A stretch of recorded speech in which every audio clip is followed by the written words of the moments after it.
I've seen too many companies really pick up on these concepts as very shallow marketing tactics. What I am against is the rigid mindset of being stuck into thinking that one story that has, say, 5 elements is going to be the magic recipe to make everything work well. It's really outdated now. We've got to move on.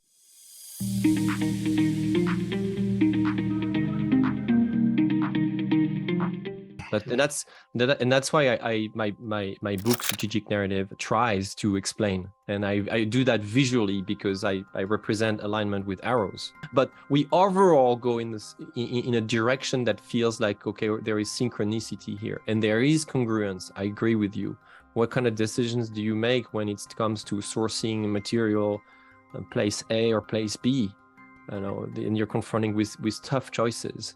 To me, that is the true meaning of alignment, is that it goes beyond the internal side of a company. It goes also outside. And one of the reasons that I went to explore this and wanted to define what this means is that I've seen too many companies really pick up on these concepts as very shallow marketing tactics. And one of them is storytelling. And as you said, and I claim it, I believe that traditional, and I would add traditional business storytelling is dead.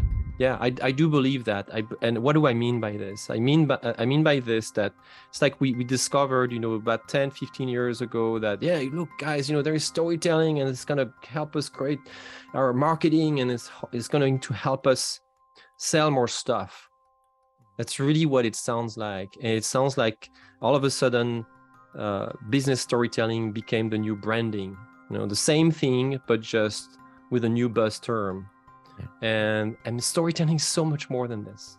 So the reason why I say that, traditional business storytelling is dead is because I think what's dead is really, it's not the art of storytelling. So, I'm a big advocate for the true art, the authentic art of storytelling.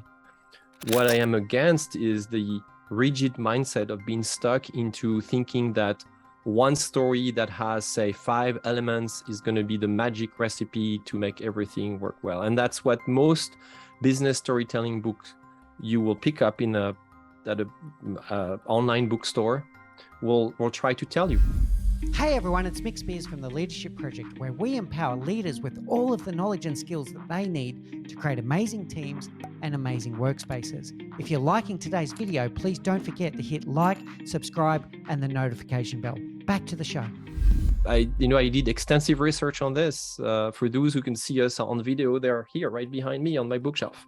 Mm-hmm. And so that's the pattern I see, and I'm like, okay, this is it's really outdated now. We've got to move on. We got it. Storytelling is human. Storytelling is super powerful. I agree with all that, but it can't be just a fixed recipe that you apply and once again, just like a machine, right? It's something that is a lot more deep than that, something a lot more complex. And so I came to the realization that good leaders don't tell one story, they have a narrative.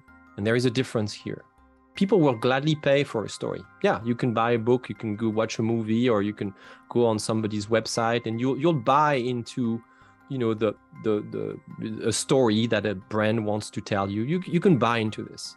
But what really makes people stand up and mobilize and take action are narratives. And narratives are different. We say the narrative about society, the narrative about economy, the narrative about leadership. Narratives are systems of story. They are made of many, many, many different stories. And when you build a true narrative, when you have a movement that is built on a true, powerful, meaningful narrative, what you've done is that you've meaningfully associated stories together.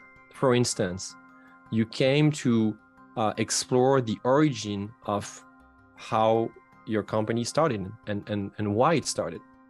And it's so striking to me that too many entrepreneurs, too many business leaders haven't done that work, that essential work of going back in time and say, why did we actually decide to build that company? Why in the first place did we want to do that? Or it could be at the product level, at the service level. You can do that with a project, with a team. go back in time and explore the core DNA of why a group of people decided to get together and work on something. And you'll discover that that this is already the center of several stories, because each person comes with their own story. So it's a lot more complex, a lot more deep than just saying, okay, let's tell our story. You will hear that all the time. Let's tell our story. You don't have a story, you have thousands of stories. And you have to orchestrate them. You have to make them more coherent. You have to create those connections there together. Hey everyone, it's Mick Spears from the Leadership Project, where we empower leaders with the knowledge and skills that they need to create amazing teams and amazing workspaces. If you're enjoying our content, please do remember to hit like, subscribe, and that little notification bell so that you can be notified of all of our future videos. In the meantime, please do take care, look out for each other, and join us on this journey as we learn together and lead together.